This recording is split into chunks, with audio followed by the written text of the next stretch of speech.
द्वितीय पीयूसी छात्राओं को मेरा नमस्कार। पिछली कक्षा में हम लोगों ने सूखी डाली के प्रथम दृश्य या वहां पर दूसरे दृश्य के आधे भाग को लेकर चर्चा की। तो आज मैं आप लोगों के सामने सूखी डाली के दूसरे दृश्य के भाग को लेकर फिर से चर्चा करूंगा। तो यहाँ पर हम लोगों ने कहानी देखा, कल तक जो है लेखक उपेंद्रनाथ अश्क जो है दादाजी का परिचय दे चुके हैं और उनके परिवार का परिचय दे चुके हैं। उसके बाद दादाजी अपने परिवार को वट पेड़ के समान मानते हैं और उसी के साथ साथ यहाँ पर उनकी जो 3 बहुएं हैं, बड़ी भाभी, इस परिवार के जो दादाजी उनका नाम मूलराज है, उनकी जो बहुएं हैं, बड़ी भाभी, मंजली भाभी और छोटी भाभी नाम से पुकारा जाता है। मंजली भाभी जो है यहाँ पर करमचंद की पत्नी है, दादाजी का मंजला लड़का यानी दूसरा लड़का है। और इनके बहुएं हैं, बड़ी बहू, मंजली बहू और छोटी बहू।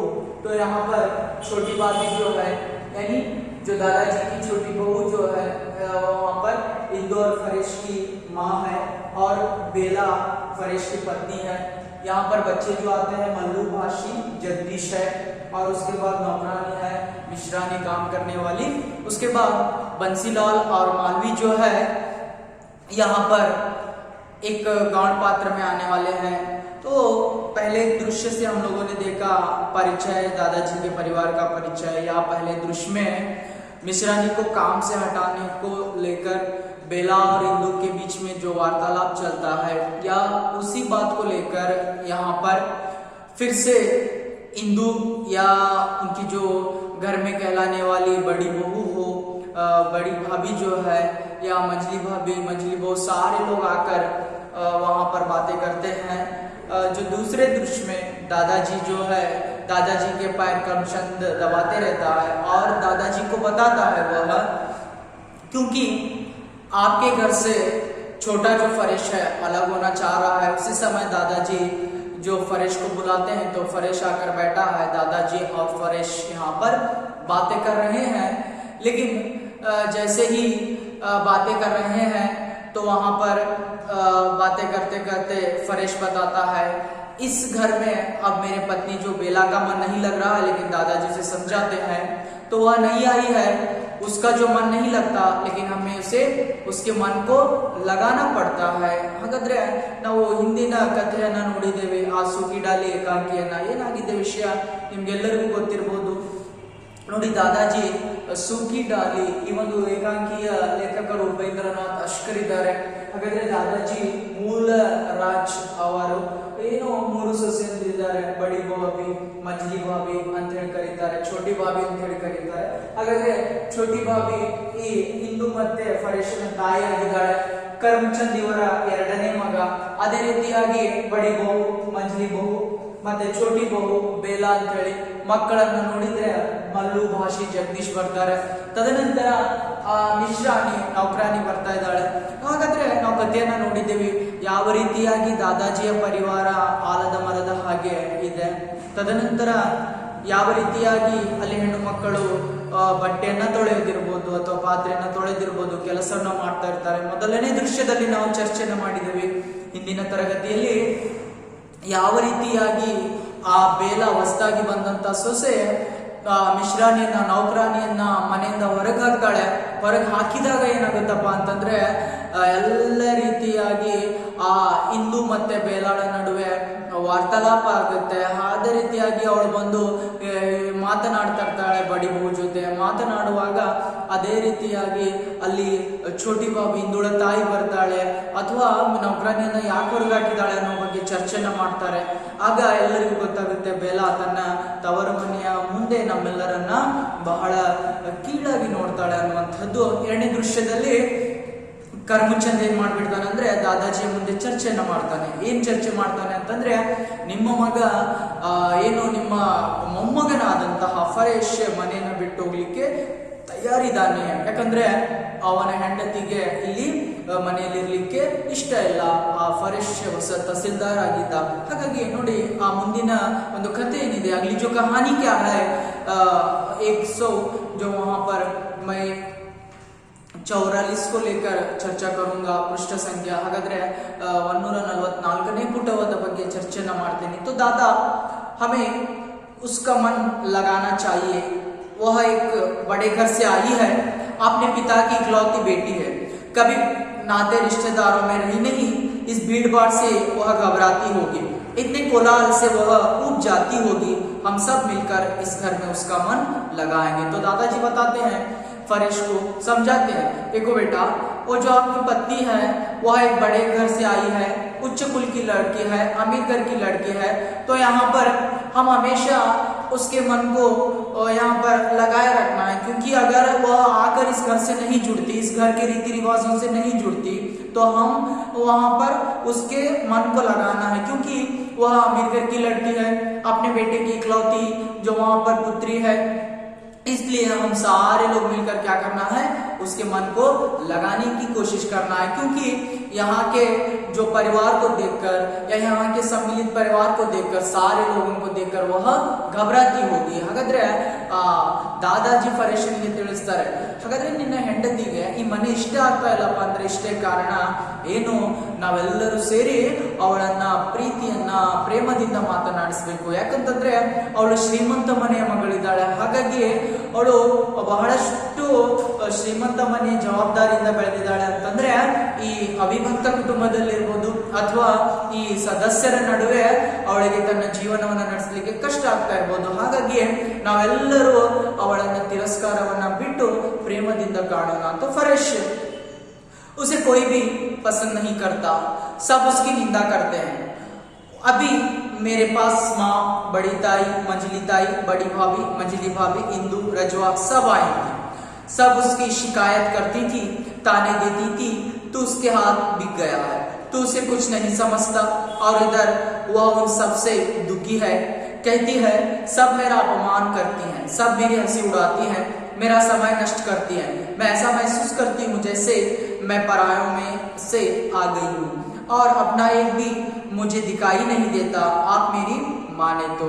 वहां पर पराया जो होता है, इसका अर्थ जो होता है दूसरा, अलग, हागाದ್ರೆ ಬೇರೆ ಆಗುತ್ತಾ. तो फरेश बताता है दादाजी को, दादाजी अगर आप बताते हैं बेला का यहाँ पर मन लगाना चाहिए, लेकिन क्या हो रहा है, इस घर में जो है जो भी आते हैं, यानी यहाँ पर जो भी स्त्रियां हैं, माँ है, बड़ी ताई है, छोटी ताई है, या बड़ी भाभी, मंजली भाभी, इंदू, नौकरानी, सारे लोग क्या करते हैं, मेरे पास अभी आ गए थे, आकर हंस रहे थे और मुझे बता रहे थे तो वहां पर जो समाज में तहसीलदार बन गया, लेकिन यहाँ पर आकर बिगी बिल्ली बन गया, उसके हाथ बिक गया है.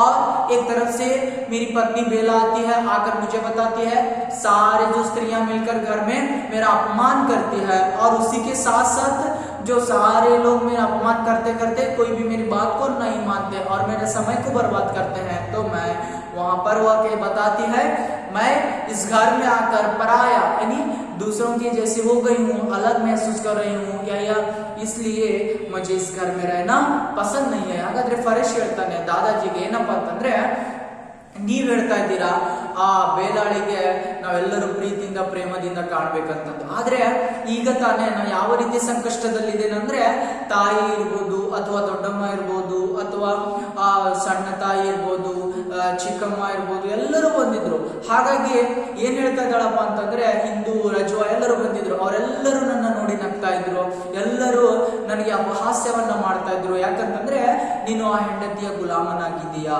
ಅದೇ ರೀತಿಯಾಗಿ ಈ ಕಡೆ ಹೆಂಡತಿ ಬಂದು ಏನ್ ಹೇಳ್ತಾಳೆ, ನನಗೆ ಇವರೆಲ್ಲರೂ ಸೇರಿ ಅಪಮಾನವನ್ನ ಮಾಡ್ತಾರೆ, ಅಥವಾ ಯಾರು ನನ್ನ ಮಾತನ್ನ ಕೇಳೋದಿಲ್ಲ, ನನ್ನ ಸಮಯವನ್ನ ಹಾಳು ಮಾಡ್ತಾರೆ. ಅದೇ ರೀತಿಯಾಗಿ ನನಗೆ ಯಾವ ರೀತಿ ಇಲ್ಲಿ ಅನುಭವ ಆಗ್ತಾ ಇದೆಯಪ್ಪ ಅಂತಂದ್ರೆ, ನಾನು ಬೇರೆಯವರ ಮನೆಯಲ್ಲಿ ಬಂದಿದ್ದೇನೆ ಅನ್ನುವ ಹಾಗೆ. ಹಾಗಾಗಿ ನಾನೇನ್ ಮಾಡ್ಬೇಕಂತ ಹೇಳಿ ಗೊತ್ತಾಗ್ತಾ ಇಲ್ಲ ಅಂತದ್ದು ಫರೇಶ್ ದಾದಾಜಿಯ ಮುಂದೆ ಬೇಡ್ಕೊಡ್ತಾ ಇದ್ದಾನೆ. दादा हाँ हाँ कहो. फरेश बात यह है कि वह आजादी चाहती है, दूसरों का हस्तक्षेप, दूसरों की आलोचना उसे पसंद नहीं। दादा सिर्फ हुक्का गुड़गुड़ाते हैं। दादा वे समझते हैं कि वह छोटी बहू है, इसलिए सब उसकी आलोचना करना, उसे आदेश देना अपना कर्तव्य समझते हैं। दादा फिर सिर्फ हुक्का गुड़गुड़ाते हैं। तो वहां पर फरेश बताता है, अरे दादाजी, तो बेला को हरगिज दूसरों का हस्तक्षेप या दूसरों की आलोचना उसके जीवन में नहीं चाहिए। लेकिन दादाजी समझाते हैं, देखो बेटा, अगर आपकी पत्नी इस घर में जो नहीं है या आपकी पत्नी यहाँ पर छोटी है, तो हर एक उसे समझाना चाहता है, हर एक उसे बात को बताना चाहता है, लेकिन वह कभी भी गलत ना माने। ಹಾಗಾಗಿ ಆ ಫರೇಶ್ ಹೇಳ್ತಾನೆ, ನನ್ನ ಹೆಂಡತಿ ಇದ್ದಾಳೆ ಅಜ್ಜ, ಹಾಗಾದ್ರೆ ಅವಳಿಗೆ ಬೇರೆಯವರ ಹಸ್ತಕ್ಷೇಪ ಬೇಡ, ಬೇರೆಯವರ ವಿಚಾರಗಳು ಬೇಡ. ಆಗ ದಾದಾಜಿ ತಿಳಿಸ್ತಾರೆ, ನಿನ್ನ ಹೆಂಡತಿಗೆ ಏನ್ ಅನಿಸ್ತಾ ಇದೆಯಪ್ಪ ಅಂತಂದ್ರೆ, ನನ್ನ ಜೀವನದಲ್ಲಿ ಬೇರೆಯವರು ಹಸ್ತಕ್ಷೇಪ ಮಾಡ್ತಾ ಇದ್ದಾರೆ ಅಥವಾ ಬೇರೆಯವರು ನನಗೆ ಬಹಳಷ್ಟು ತೊಂದರೆ ಕೊಡ್ತಾ ಇದ್ದಾರೆ. ಆದರೆ ಇದು ತಪ್ಪು. ಯಾಕಪ್ಪ ಅಂತಂದ್ರೆ ಅವಳು ಸಣ್ಣ ಸೊಸೆ ಆಗಿದ್ದಾಳೆ, ಹಾಗಾಗಿ ಅವಳಿಗೆ ಹೇಳುವಂಥದ್ದು ಎಲ್ಲರ ಕರ್ತವ್ಯ ಆಗಿದೆ, ಅಥವಾ ಎಲ್ಲರೂ ತನ್ನ ಜವಾಬ್ದಾರಿ ತಿಳ್ಕೊಳ್ತಾರೆ ಅವಳಿಗೆ ತಿಳಿಸುವಂಥದ್ದು. फरेश और वह अपनी अलग गृहस्थी बसाना चाहती है, जहां से कोई रोकने वाला न हो, जहां वह स्वेच्छा पूर्वक अपना जीवन बिता सके. वह चाहती है कि यदि बाग वाला मकान उसे मिल जाए तो वह सुख और शांति से रहे. बाग वाला बगीचा, तोटा. तो क्या हो जाता है, फरेश बताता है दादाजी से, देखो दादाजी, मेरी पत्नी जो बेला है वह अलग रहना चाहती है, अलग संसार को, अलग गृहस्थी को बनाना चाहती है, तो अपनी इच्छा से जीवन को चलाना चाहती है. इसलिए अगर आप बाग वाला जो मकान देंगे उसे बहुत ठीक हो जाएगा. ಫರೇಶ್ ಹಾಗಾದ್ರೆ ಹೇಳ್ತಾನೆ ತನ್ನ ಅಜ್ಜನಿಗೆ, ಏನಪ್ಪಾ ಅಂತಂದ್ರೆ, ನನ್ನ ಹೆಂಡತಿ ಬೇರೆ ಮನೆಯನ್ನ ಅಥವಾ ಸಂಸಾರವನ್ನ ಮಾಡಲಿಕ್ಕೆ ಇಷ್ಟವನ್ನ ಪಡ್ತಾ ಇದ್ದಾಳೆ, ಹಾಗಾಗಿ ನೀವೇನ್ ಮಾಡ್ಬೇಕಪ್ಪ ಅಂತಂದ್ರೆ, ಅವಳು ತನ್ನ ಆಸೆಯಿಂದ ತನ್ನ ಇಷ್ಟದಿಂದ ಮನೆಯನ್ನ ನಡೆಸಲಿಕ್ಕೆ ಇಷ್ಟಪಡ್ತಾ ಇದ್ದಾಳೆ. ಆ ಮುಂದೆ ಏನು ಬಾಗ್ವಾಲ ತೋಟ ಇದೆ, ಆ ತೋಟದ ಮನೆಯನ್ನ ನಮ್ಗೆ ಕೊಡಿ. मैं तो सदैव यहाँ बनाना रहूंगा, कुछ ही दिनों में की बात है मेरी तब्दीली हो जाएगी. उतने दिन यदि आप बाग वाले मकान का प्रबंध कर दे. तो बताता है फरेश, देखो दादाजी, मैं भी बहुत दिन नहीं रहूंगा, क्योंकि मेरी भी तब्दीली हो जाएगी, यानी ट्रांसफर हो जाएगा, और मैं यहाँ पर नहीं रहता, तब तक हम लोगों को बाग वाला मकान दे, हम दोनों अलग रहना चाहते हैं. आग ಫರೇಶ್ ಹೇಳ್ತಾನೆ, ಏನಪ್ಪಾ ಅಂತಂದ್ರೆ, ಇನ್ನು ಬಹಳ ಏನು ಸಮಯ ಇಲ್ಲ, ಸ್ವಲ್ಪ ದಿನದಲ್ಲಿ ನಾನು ಏನ್ ಮಾಡ್ತಾ ಇದ್ದೇನಪ್ಪ ಅಂತಂದ್ರೆ, ನಾನು ಸಹಿತ ತಬ್ದೀಲಿ, ವರ್ಗಾವಣೆ, ಟ್ರಾನ್ಸ್ಫರ್ ಆಗ್ತಾ ಇದ್ದೇನೆ. ಹಾಗಾಗಿ ನನ್ಗೆ ಏನ್ ಮಾಡ್ಬೇಕು, ನೀವು ಆ ಬೇರೆ ಮನೆಯನ್ನ ಕೊಡ್ಬೇಕಂತ ಹೇಳಿ ಕೇಳ್ಕೊಳ್ತಾ ಇದ್ದಾನೆ. ಉಸ್ಕಿ ಸಾರಿ उद्विग्नता यानी परेशानी, अन्य मनस्कता यानी अनमना, और तिलमिलाहट में उसकी जो यही इच्छा काम करती है. अब मैं उसे कैसे समझाऊं. देखिए, उद्विग्नता परेशानी होती है, अन्य मनस्कता यानी दूसरों सा, परायों सा महसूस करना जो होता है, उदासीनता होती है. तिलमिलाहट यानी जो चकाचौंध रहना, यानी वहां पर उसे बहुत तिलमिलाहट होती है, जो घबराहट होती है. तो क्या हो जाता है, वह हमेशा उद्विग्नता में रहती है या उदासीनता में रहती है, उसे मन में जो वहां पर तिलमिलाहट रहती है, इसलिए वह अलग रहना चाहती है. दादाजी ಆಗ ಫರೇಶ್ ಹೇಳ್ತಾನೆ, ನನ್ನ ಹೆಂಡತಿ ಯಾವಾಗಲೂ ಈ ಮನೆಯಲ್ಲಿದ್ದಂತಹ ಸ್ತ್ರೀಯರ ಮಾತನ್ನ ಕೇಳಿ ಕೇಳಿ ಅವಳಿಗೆ ತೊಂದರೆ ಆಗ್ತಾ ಇದೆ, ಅಥವಾ ಅವಳು ಬೇರೆಯವರ ಹಾಗೆ ಅನುಭವವನ್ನ ಪಡಿತಾ ಇದ್ದಾಳೆ. ಅದಕ್ಕಾಗಿ ನೀವೇನ್ ಮಾಡ್ಬೇಕಪ್ಪ ಅಂತಂದ್ರೆ, ಅವಳ ಮನಸ್ಸಿನಲ್ಲಿ ಸಂಕೋಚ ಆಗ್ತಾ ಇದೆ, ದಯವಿಟ್ಟು ಬೇರೆ ಮನೆಯನ್ನ ಕೊಡಿ. दादा कुछ क्षण चुपचाप हुक्का गुड़गुड़ाते हैं, फिर मुंह कहकर खांसते हैं. यूं तो इस झंझट से छुटकारा पाने का सरल उपाय यही है कि तुम्हें बाग वाला मकान दे दिया जाए. वह पड़ा भी बेकार है, और अभी मैं उसे किसी तरह का काम लेने का इरादा भी नहीं रखता, पर तुम जानते हो बेटा, मेरे जीते जी यह असंभव है. तो दादाजी बताते हैं, अच्छा बेटा, अगर बाग वाला जो मकान है वह बेकार पड़ा है तो उस मकान को मैं आपको दे दूंगा, लेकिन क्या है, और वहां पर उसे कोई भी काम नहीं चलता, तो मैं उससे कोई काम लेने का इरादा भी नहीं रखता उस मकान से, लेकिन मेरे जीते जी उस मकान को आपको देना या इस घर से आपको अलग भेजना ये नामुमकिन है. ಆಗ ದಾದಾಜಿ ಹೇಳ್ತಾರೆ, ಹಾಗಾದ್ರೆ ಏನಪ್ಪ ನಿನಗೆ ಆ ತೋಟದ ಮನೆಯನ್ನ ಕೊಡುವಂಥದ್ದು ಯಾವುದೇ ಸಂದೇಹ ಇಲ್ಲ. ಯಾಕಂದ್ರೆ ಬೇಕಾರ್ ಅದು ಬಹಳ ಹಾಗೆ ಬಿಟ್ಟಿದೆ, ಹಾಳಾಗಿ ಬಿಟ್ಟಿದೆಪ್ಪ ಅಂತಂದ್ರೆ ಅದಕ್ಕೆ ಯಾವುದೇ ಕೆಲಸ ಇಲ್ಲ. ತದನಂತರ ಏನ್ ಮಾಡ್ತಾ ಇದ್ದೀನಪ್ಪ ಅಂತಂದ್ರೆ ಆ ಒಂದು ಮನೆಯಿಂದ ಯಾವುದೇ ಕೆಲಸವನ್ನ ಅಥವಾ ಬೇರೆಯವರಿಗೆ ಕೊಡುವಂಥದ್ದು ನನಗೆ ಇರಾದ, ಇಚ್ಛೆನೂ ಇಲ್ಲ, ಆಸೆನೂ ಇಲ್ಲ. ಹಾಗಾಗಿ ನಿನಗೆ ಕೊಡಬಹುದು, ಆದರೆ ನಾನು ಜೀವಂತ ಇರುವವರೆಗೆ ನೀನು ನನ್ನ ಮನೆಯನ್ನ ಬಿಟ್ಟು ಅಥವಾ ಈ ಮನೆಯಿಂದ ಬೇರೆ ಯಾರೂ ಬೇರೆ ಆಗುವ ಹಾಗೆ ಇಲ್ಲ. ಅದು ನಾನು ಜೀವಂತ ಇರುವವರೆಗೂ ಆ ಮನೆಯನ್ನ ಕೊಡ್ಲಿಕ್ಕೆ ನಿನಗೆ ಇಷ್ಟ ಇಲ್ಲ. फिर उसका गुणगाते हैं, मैं जब अपने परिवार का ध्यान करता हूँ तो मेरे सामने वट का महान पेड़ घूम जाता है, खासकर शाखाओं, पत्तों, फूलों से भरा पूरा उके के एक दो कश लगाते हैं और फिर मेरी आंखों के सामने वो इस महान वृक्ष की डालियां टूटने लगती है और वह केवल टूट रह जाता है। स्वर धीमा जैसे अपने आप से कह रहे हैं और मैं सिहर उठता हूँ। सिहर जाना, काम जाना, नडुवंतद्दु। तो दादाजी बताते हैं, देखो बेटा, मैं इस परिवार को बरगद के पेड़ के समान मानता हूँ। जैसे बरगद के हरी भरी जो ढालियां होती हैं, पत्ते होती हैं, फल फूल होते हैं, तो यहाँ पर जो वहां पर बताते हैं मेरा जो परिवार भी है ऐसा बरगद के पेड़ के जैसे है, उसमें भी जो ढालियों के जैसे, पत्तों के जैसे बच्चे हैं या मेरे जो सारे पौधे जो है, पौधियां जो है। लेकिन जब भी मेरे जो सपने में जो बरगद का पेड़ जो पत्ते डालियां टूट जाते हैं, केवल टूट बच जाता है, यानी जो पेड़ का जो धड़ होता है बच जाता है, तो मेरा जो क्या हो जाता है, मुझे वहां पर मेरा जी घबरा जाता है और मैं कांपने लगता हूँ। ऐसा मैं कभी भी होने नहीं दूंगा. ಆಗ ದಾದಾಜಿ ಅವರು ಹೇಳ್ತಾರೆ, ಏನ್ ಹೇಳ್ತಾರಪ್ಪ ಅಂತಂದ್ರೆ ಪರೇಶನಿಗೆ ತಿಳಿಸ್ತಾರೆ, ನೋಡು ಏನಾಗ್ತಾ ಇದೆಯಪ್ಪ ಅಂತಂದ್ರೆ ನಾನು ನನ್ನ ಆ ಮನೆಯನ್ನ ಆಲದ ಮರದ ಹಾಗೆ ನೋಡ್ತಾ ಇದ್ದೇನೆ. ಆಲದ ಮರದ ಯಾವ ರೀತಿಯಾಗಿ ವಿಶಾಲವಾಗಿ ಬೆಳೆದಿರುತ್ತೆ, ರೆಂಬೆ ಕೊಂಬೆಗಳೇ ಇರ್ತವೆ, ಅದೇ ರೀತಿಯಾಗಿ ಸಹಿತ ನಾನು ಏನ್ ಮಾಡ್ತಾ ಇದ್ದೀನಪ್ಪ ಅಂತಂದ್ರೆ ನನ್ನ ಆ ಮನೆಯನ್ನ, ನನ್ನ ಕುಟುಂಬವನ್ನ ಆಲದ ಮರಕ್ಕೆ ಹೋಲಿಸ್ತಾ ಇದ್ದೀನಿ. ಒಂದು ವೇಳೆ ನನ್ನ ಕನಸಿನಲ್ಲಿ ಆ ಆಲದ ಮರ ಎಲ್ಲ ಎಲೆಗಳು ಉದುರಿ ಅಥವಾ ರೆಂಬೆ ಕೊಂಬೆಗಳು ಉದುರಿ ಕೇವಲ ಕಾಂಡ ಉಳಿದಾಗ ನನಗೆ ಬಹಳಷ್ಟು ಹೆದರಿಕೆ ಬರುತ್ತೆ. ಅಂದ್ರೆ ನನ್ನ ಪರಿವಾರದಲ್ಲಿ ನಾನು ಒಬ್ಬಂಟಿ ಆಗುವಂತ ಅನುಭವ ನನಗೆ ಆಗ್ತಾ ಇದೆ. ಈ ರೀತಿ ಆಗ್ಲಿಕ್ಕೆ ನಾ ಬಿಡೋದಿಲ್ಲ. मैं नहीं होने दूंगा ऐसा. ना बेटा, मैं अपने जीते जी यह सब न होने दूंगा, तुम चिंता न करो, मैं सबको समझा दूंगा. घर में किसी को तुम्हारी पत्नी का तिरस्कार करने का साहस न होगा, कोई उसका समय नष्ट न करेगा. ईश्वर की अपार कृपा से हमारे घर सुशिक्षित सुसंस्कृत बहू आई है, तो क्या हम अपनी मूर्खता से उसे परेशान कर देंगे? तुम आओ बेटा, किसी प्रकार की चिंता को मन में स्थान न दो, मैं कोई ना कोई उपाय ढूंढ निकालूंगा. तुम विश्वास रखो, वह अपने आप को परायों से गिरी अनुभव न करेगी, उसे वही आदर सत्कार मिलेगा जो उसे अपने घर में प्राप्त था. तो दादाजी फरेश को समझाते, देखो बेटा, ये जो जीवन है बहुत बड़ा है, क्योंकि तुम चिंता मत करो. आपकी पत्नी को इस घर में मन नहीं लग रहा है तो मैं उसे भी समझा दूंगा, और सारे लोग उसका तिरस्कार कर रहे हैं, सारे लोगों को मैं समझा दूंगा, और उसका समय बर्बाद हो रहा है, इसके बाद उसका समय बर्बाद नहीं होगा. और हमारे घर एक ग्रेजुएट लड़की आई है, सुशिक्षित लड़की आई है, तो यहाँ पर सुसंस्कृत लड़की आई है, तो हम लोग उसे परेशान नहीं करेंगे. आज से मैं आपको वादा देता हूँ, यानी भरोसा देता हूँ, विश्वास देता हूँ, क्योंकि अब आपकी पत्नी परायों सा महसूस नहीं करेगी, और जिस उसके मायके में उसे जो आदर सत्कार मिलता था वही सत्कार इसके बाद मिल जाएगा. तुम चिंता मत करो. ಆಗ ದಾದಾಜಿ ಫರೇಶನಿಗೆ ತಿಳಿಸ್ತಾರೆ.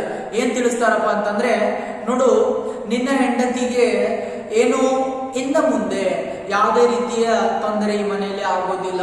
ಯಾಕಂದ್ರೆ ಅವಳು ಬಹಳಷ್ಟು ಕಲಿತವಳಿದ್ದಾಳೆ, ಸುಶಿಕ್ಷಿತ ಶಿಕ್ಷಣವನ್ನ ಪಡೆದಿದ್ದಾಳೆ.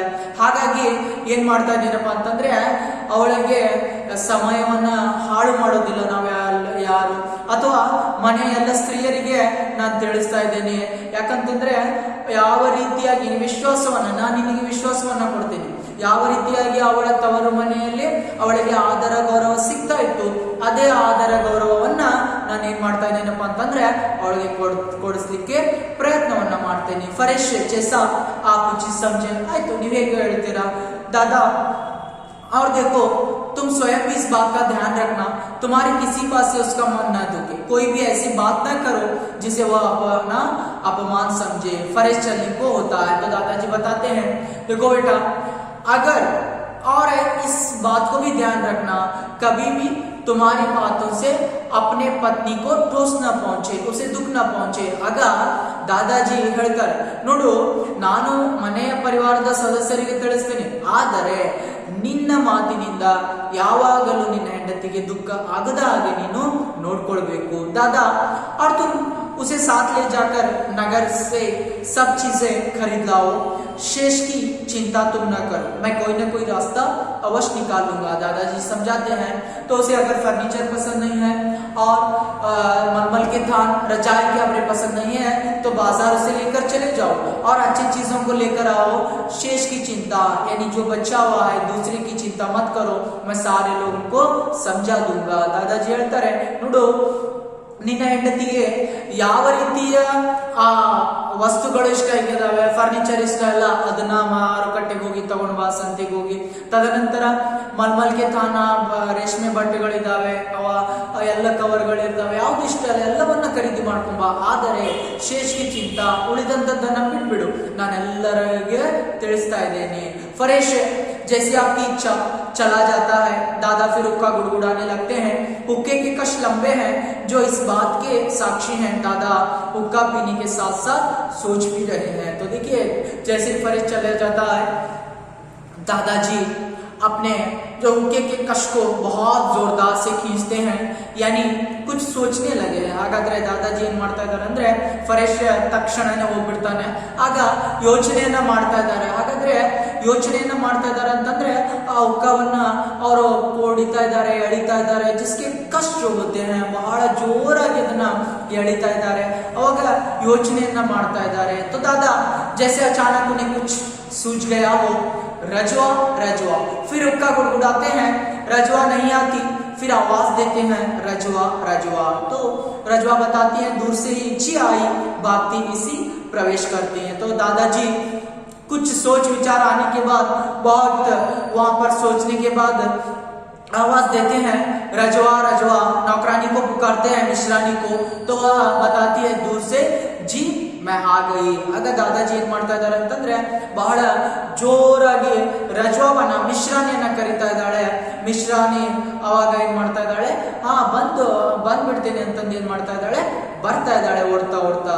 दादाजी छोटी बहू के अतिरिक्त सबको यहाँ भेज दो, कहो कि सब काम छोड़कर मेरे पास आए.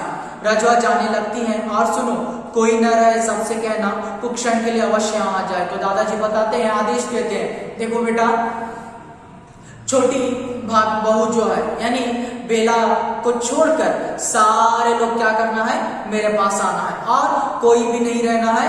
सारे लोगों को बता दो दादाजी इसी समय कुछ क्षण के लिए बुला रहे हैं. ಹಾಗಾದ್ರೆ ಆಗ ದಾದಾಜಿ ಏನ್ ಮಾಡ್ತಾ ಇದ್ದಾರಪ್ಪ ಅಂತಂದ್ರೆ ಹೇಳ್ತಾ ಇದ್ದಾರೆ ಮಿಶ್ರಾಣಿ ನೌಕರಾನಿಗೆ, ಛೋಟಿ ಬಹು ಬೇಲ ಏನಿದ್ದಾಳಲ್ಲ ಅವಳನ್ನ ಬಿಟ್ಟು ಎಲ್ಲರೂ ತಕ್ಷಣನೇ ಬರಬೇಕು ಅಂತ ಹೇಳಿ ಈ ಆದೇಶವನ್ನ ಮಾಡ್ತಾ ಇದ್ದಾರೆ. ರಜ್ವಾ जी मैं अभी जाकर सबसे कह देती हूँ. चली जाती है. दादा फिर हुक्का गुड़गुड़ाने लगते हैं. नल से किसी के कपड़े धोने की आवाज आने लगती है. दादा और भी लंबे लंबे कष्ट लेते हैं. धीरे धीरे कुटुंब के प्राणी आने लगते हैं. बालक और युवक तख्त और चारपाइयों पर बैठते हैं और स्त्रियां बरामदे के फर्श पर. रजवा उनके बैठने के लिए मोड़े और चटाइयां लाकर बिछा देती है. देखिए बरामदा बटसाले ಫಸ್ಟ್ जो होता है यानी फर्श बिछोने का. ಹಾಗಾದ್ರೆ ಏನು ರತ್ನಗಂಬಳೆ ಇರ್ತವೆ ಹಾಸುವಂತದ್ದು, ಮೋಡೆ ಬಿಚೋನ ಹಾಸಿಗೆ, चटाइयां चापे. तो यहाँ पर जैसे ही रजवा जाकर सारे लोगों को बुला लाती है तो सारे लोग आकर एक एक करके बैठने लगते हैं. बच्चे हैं जो सारे हैं, मंझली भाभी, बड़ी भाभी, छोटी भाभी, सारे लोग आते हैं और बड़ी बहू जो है या मंझली बहू भी जो है सारे लोग आने लगते हैं. और वहां पर रजवा जो है, मिश्रानी जो है, नौकरानी जो है, उनको बैठने के लिए मोड़े और चटाइयां लाती है. लेकिन जो वहां पर स्नानागार में नल की आवाज आ रही है, शायद कोई कपड़े धो रहा है और दादाजी लंबे लंबे कश ले रहे हैं। ಆಗ ರಜವಾ ಮಿಶ್ರಾನಿ ನೌಕರಾನಿ ಏನ್ ಮಾಡ್ತಾಳಪ್ಪ ಅಂತಂದ್ರೆ ಎಲ್ಲರನ್ನ ಕರಿತಾ ಇದ್ದಾಳೆಪ್ಪ ಅಂತಂದ್ರೆ, ಹಾಗಾದ್ರೆ ಎಲ್ಲರೂ ಬರ್ತಾ ಇದ್ದಾರೆ, ಒಬ್ಬೊಬ್ಬರೇ ಬಂದು ಕೂತ್ಕೊಳ್ತಾ ಇದ್ದಾರೆ. ಆಗ ನೌಕರಾನಿ ಅವರಿಗೆ ಕುಳಿತುಕೊಳ್ಳಲಿಕ್ಕೆ ಚಾಪೆಯನ್ನ ಅಥವಾ ಹಾಸಿಗೆಯನ್ನ ಹಾಸ್ತಾ ಇದ್ದಾಳೆ. ಎಲ್ಲರೂ ಬಂದು ಕೂತ್ಕೊಳ್ತಾ ಇದ್ದಾರೆ. ತದನಂತರ ಆದ್ರೆ ಆ ನಳದ ಕಡೆ ಯಾರೋ ಬಟ್ಟೆಯನ್ನ ತೊಳೆಯುವಂತಹ ಒಂದು ಶಬ್ದ ಕೇಳಿಸ್ತಾ ಇದೆ. ದಾದಾಜಿ ಯೋಚನೆ ಮಾಡ್ತಾ ಮತ್ತೆ ಏನ್ ಮಾಡ್ತಾ ಇದ್ದಾರೆ ಅಂತಂದ್ರೆ ಅಲ್ಲಿ ಚಿಂತೆಯನ್ನ ಮಾಡ್ತಾ ಇದ್ದಾರೆ. ಜೋರಾಗಿ ಆ ಹುಕ್ಕವನ್ನ ಸಹಿತ ಎಳಿತಾ ಇದ್ದಾರೆ. दादा हुक्का पीना छोड़कर इंदु कहाँ है, वह नहीं दिखती। फिर हुक्का गुड़गुड़ाने लगते हैं और एक नजर सबको देखते हैं। रजवा स्नान गृह को जाने वाले दरवाजे में जाकर इंदु को आवाज देती है। कपड़े धोने का स्वर जो इस बीच निरंतर आता रहा है ऐसा बंद हो जाता है। तो दादाजी देखते हैं सारे लोगों को, लेकिन वहां पर इंदु मौजूद नहीं थी। तो इंदु को पुकारने के लिए कहते हैं। तो रजवा जाकर पुकारती है स्नानागार के पास। तो फिर से जो कपड़े धोने की आवाज बंद हो जाती है, नल बंद हो जाता है और इंदु आ जाती है. ಆಗ ದಾದಾಜಿ ಎಲ್ಲರನ್ನ ನೋಡ್ತಾರೆ. ಆದ್ರೆ ಅವರ ಮೊಮ್ಮಗಳಾದಂತಹ ಇಂದು ಅಲ್ಲಿ ಇರಲಿಲ್ಲ. ಆಗ ಮಿಶ್ರಾನಿಗೆ ಹೇಳಿದಾಗ ನೌಕರಾನಿ ರಜ್ವಾ ಏನ್ ಮಾಡ್ತಾಳಪ್ಪ ಅಂತಂದ್ರೆ ಇಂದುಳನ್ನ ಕರೆದು ಬರ್ತಾಳೆ. ಕರೆದು ಬಂದಾಗ ಏನೋ ಆ ಬಟ್ಟೆ ತೊಳೆಯುವಂತ ಶಬ್ದ ಬರ್ತಾ ಇತ್ತು, ಅದು ಬಂದಾಗ್ಬಿಡತ್ತೆ. ಆಗ ಇಂದು ಬರ್ತಾ ಇದ್ದಾಳೆ. इंदु बाहर से जी आई, अंदर आकर मैं नल पर थी, कपड़े धो रही थी. तो बताती है नहीं दादाजी मैं कपड़े धो रही थी, ಇಲ್ಲ ನಾನು ಬಟ್ಟೆಯನ್ನ ತೊಳಿತಾ ಇದ್ದೆ. दादा एक कश खींचकर बैठो बेटा, एक दो क्षण तक हुक्का गुड़गुड़ाते हैं. मैंने आज तुम सबको एक विशेष अभिप्राय से बुलाया है. मुझे यह सुनकर बड़ा दुख हुआ कि छोटी बहू का मन यहाँ नहीं लगा.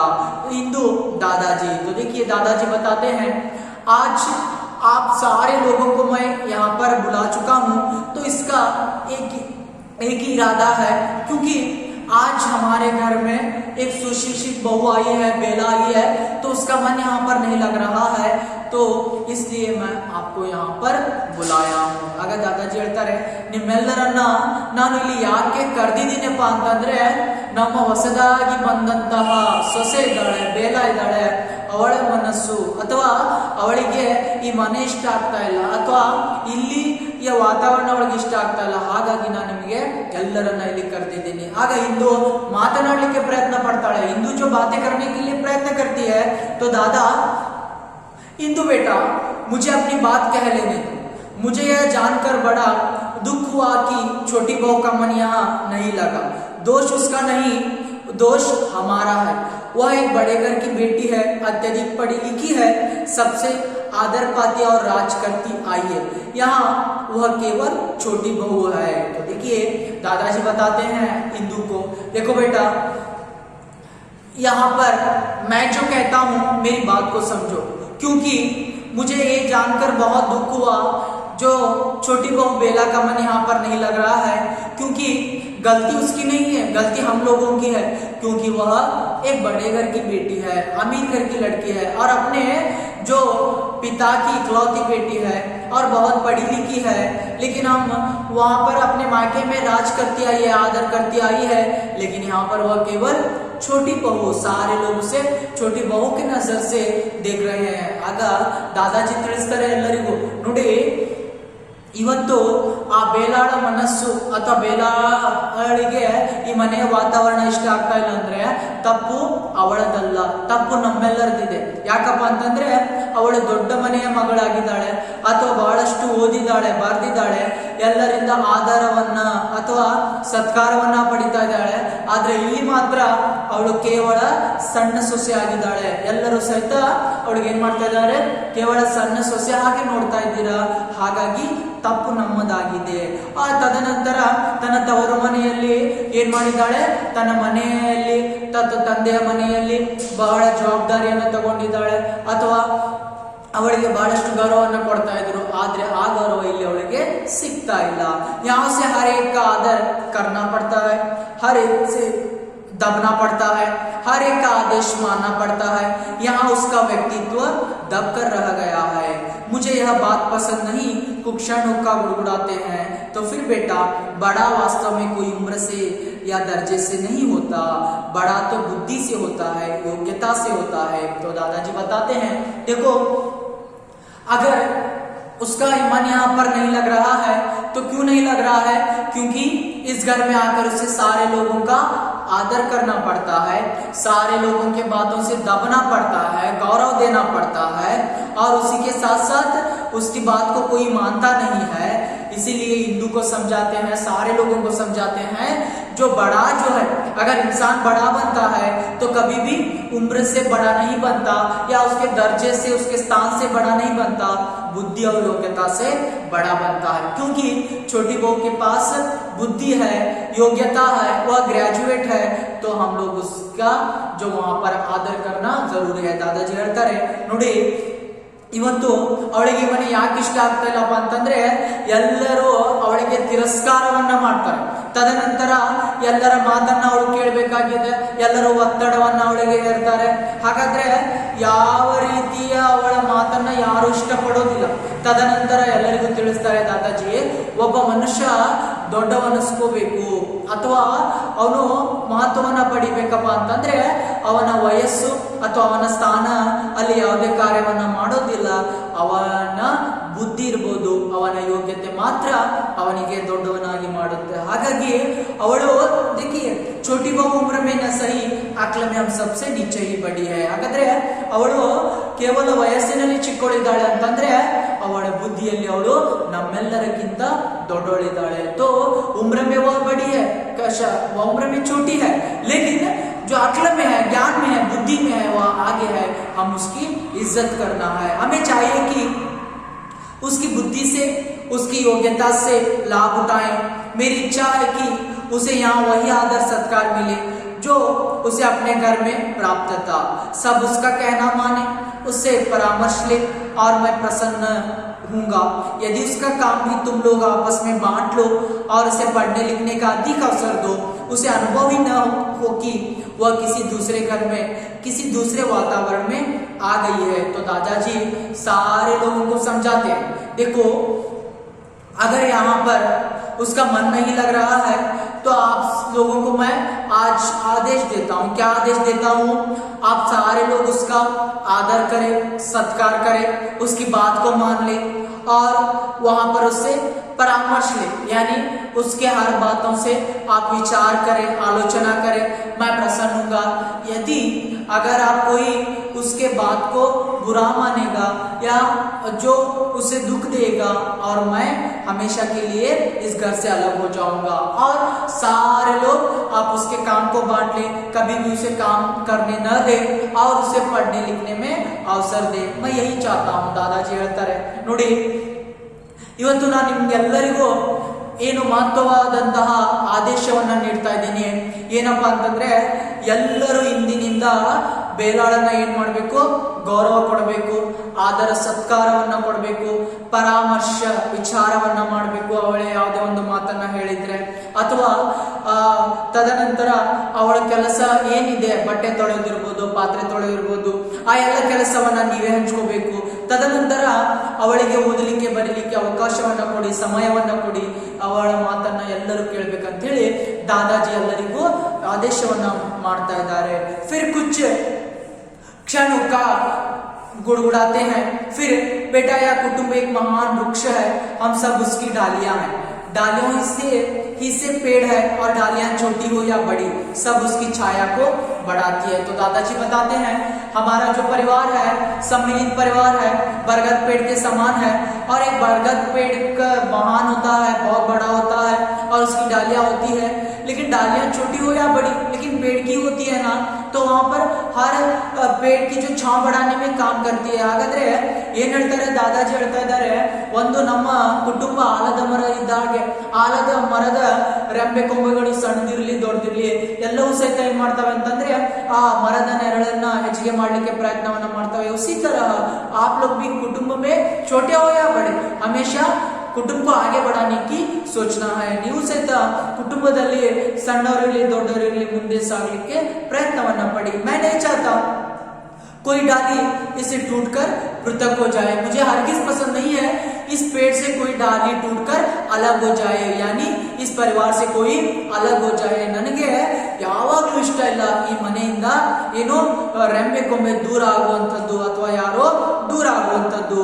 तुम सदैव मेरा कहा मानते रहे हो, बस यही बात मैं कहना चाहता हूँ। यदि मैंने सुन लिया किसी ने छोटी बहू का निरादर किया है, उसकी हंसी उड़ाई है या फिर उसका समय नष्ट किया है, तो इस घर में से मेरा नाता सदा के लिए टूट जाएगा। अब तुम सब जा सकते हो। फिर हुक्का गुड़गुड़ाते हैं, सब धीरे धीरे जाने लगते हैं। तो दादाजी बताते हैं, आज से मैं आप लोगों को आदेश देता हूँ, कोई भी छोटी बहू का निरादर न करे और उसकी हंसी न उड़ाए, मजाक न उड़ाए और उसका समय बर्बाद न करे। तो अगर उसका समय बर्बाद करेंगे तो मुझसे बुरा कोई नहीं होगा। दादाजी ಹೇಳ್ತಾರೆ, ನೋಡಿ ನಾನು ಎಲ್ಲರಿಗೂ ಹೇಳ್ತಾ ಇದ್ದೀನಿ, ಎಲ್ಲರೂ ಏನ್ ಮಾಡ್ಬೇಕಪ್ಪ ಅಂತಂದ್ರೆ ಇಂದಿನಿಂದ ಬೇಲಾಳಿಗೆ ಗೌರವನ ಕೊಡಬೇಕು। ಯಾರು ಸಹಿತ ಅವಳ ಸಮಯವನ್ನ ಹಾಳು ಮಾಡೋ ಹಾಗೂ ಇಲ್ಲ ಅಥವಾ ಅವಳಿಗೆ ದುಃಖವನ್ನ, ಅವಳಿಗೆ ಅಗೌರವನ ಮಾಡುವ ಹಾಗಿಲ್ಲ ಈ ಮನೆಯಲ್ಲಿ। तो दादा इंदु बेटा और मंजली बहू तुम जरा बैठो। दोनों के अतिरिक्त शेष सब चले जाते हैं, लेकिन दादाजी सारे लोगों को भेज देते हैं और इंदु और मंजली बहू को बिठा लेते हैं। ಆಗ ಎಲ್ಲರಿಗೂ ಕಳಿಸ್ತಾರೆ ಆದೇಶವನ್ನು ಕೊಟ್ಟು, ಆದ್ರೆ ಇಂದು ಮತ್ತೆ ಮಂಜಲಿ ಬಹೂ ಇಬ್ಬರನ್ನ ಸಹಿತ दादाजी ಏನ್ ಮಾಡ್ತಾ ಇದ್ದಾರೆ, ಅಲ್ಲಿ ಕೂಡಿಸ್ಕೊಳ್ತಾ ಇದ್ದಾರೆ। मंजली बहू तुम अपने हंसी को उन लोगों तक ही सीमित रखो बेटा जो उसे सहन कर सकते हैं। बाहर के लोगों पर घर में बैठकर हंसा जा सकता है, किंतु घर के लोगों को तब तक हंसी का निशाना बनाना ठीक नहीं जब तक वे पूर्णतया घर का अंग न बन जाए।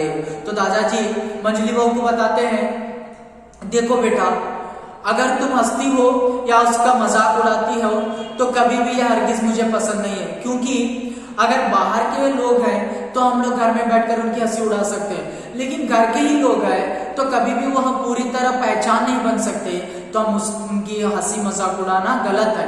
तो तुम बेला की हंसी उड़ाती हो, एक गलत बात है। ಆಗ दादाजी ಹೇಳ್ತಾರೆ, ಮಂಜಲಿ ಬಹೂ ಹೇಳ್ತಾರೆ, ನೋಡು ನಾವು ಬೇರೆಯವರ ಸಮಾಜದಲ್ಲಿ ಬೇರೆ ಯಾರು ಇದ್ದಾರೆಪ್ಪ ಹೊರಗಿದ್ದಾರೆ ಅಂತಂದ್ರೆ ಅವರ ಬಗ್ಗೆ ಮಾತನಾಡಿ ನಗ್ಬೋದು ಮನೆಯಲ್ಲಿ ಕೂತ್ಕೊಂಡು, ಆದರೆ ನಮ್ಮ ಮನೆಯ ಸದಸ್ಯರಿದ್ದಾರೆ ಅಥವಾ ಅವರು ಹೊಸದಾಗಿ ನಮ್ಮ ಮನೆಯ ಸದಸ್ಯರಾಗಿದ್ದಾರೆ, ಬೇಲ ಆಗಿದ್ದಾಳೆ, ಅವಳಿಗೆ ಇನ್ನೂ ಪೂರ್ಣ ಪರಿಚಯ ಇಲ್ಲ, ಅವಳನ್ನ ನೋಡಿ ನಗುವಂಥದ್ದು ತಪ್ಪು ಅಂತ ಹೇಳಿ ಬೈತಾ ಇದ್ದಾರೆ। और इंदु बेटा, तेरी छोटी भाभी बड़ी बुद्धिमती, सुशिक्षित और सुसंस्कृत है।